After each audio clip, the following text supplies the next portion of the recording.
আসসালামু আলাইকুম রাহমাতুল্লাহি ওয়া বারাকাতুহু।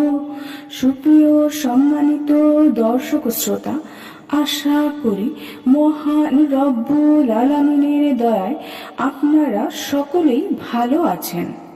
প্রিয় দর্শক শ্রোতাবৃন্দ, আজকাল অধিকাংশ হাসপাতালে পেট কেটে অপারেশনের মাধ্যমে বাচ্চা বের করা হয়। যার জন্য অপারেশন করার প্রয়োজন নেই তাকেও অপারেশন করানো হয়। শতকরা 2-1 এরকম হয় যাদের অবস্থা খুবই খারাপ, অপারেশন ছাড়া হবে না। অপারেশন মহিলাদের স্বাস্থ্যের জন্য অনেক ক্ষতিকর।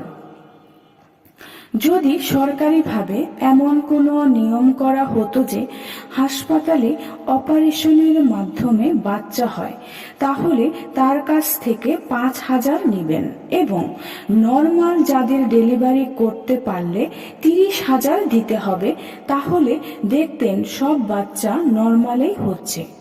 অথবা আপনি ডাক্তারকে ডাবল টাকার কথা বলে পরীক্ষা করতে পারেন। প্রিয় দর্শক শ্রোতাবৃন্দ, আজ সূরা ইয়াসিনের 3টি আমল আলোচনা করব। প্রথম যে আমলটি রয়েছে যাদের বাচ্চা হয় না তাদের জন্য। দ্বিতীয় যে আমলটি, যেই মহিলা গর্ভবতী তারা যদি চায় যে অপারেশন ছাড়া বাচ্চা হবে, তাদের জন্য আজকের বিশেষ আমল, যেই উদ্দেশ্যে আজকের ভিডিওটি রয়েছে। 3 নম্বরের যে আমলটি রয়েছে, বাচ্চা হওয়ার পর 40 দিন অর্থাৎ নেফাস অবস্থায় শরীর স্বাস্থ্য ঠিক রাখার আমল। এই 3টি আমল আজকে আলোচনা করব।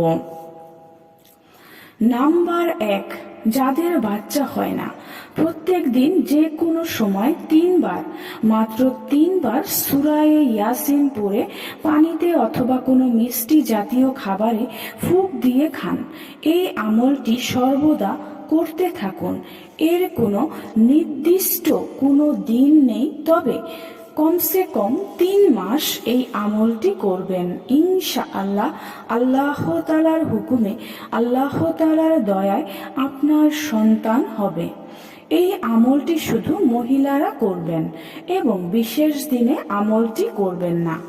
নাম্বার 2, অপারেশন ছাড়া বাচ্চা হওয়ার আমল।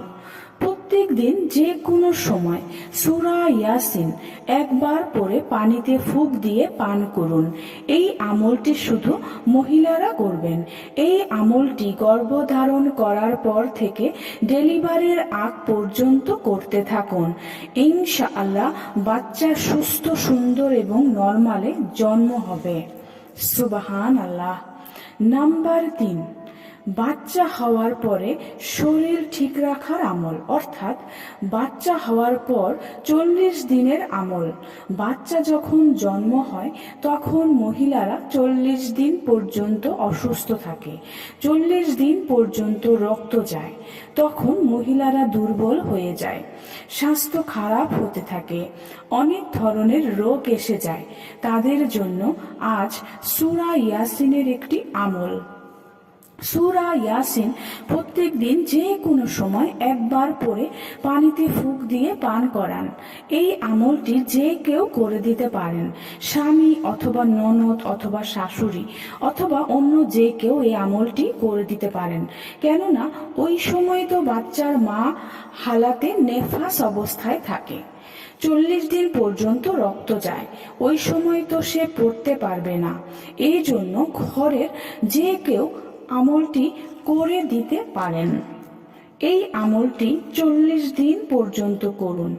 ইনশাআল্লাহ কোনো ধরনের দুর্বলতা এবং রোগ আক্রমণ করবে না।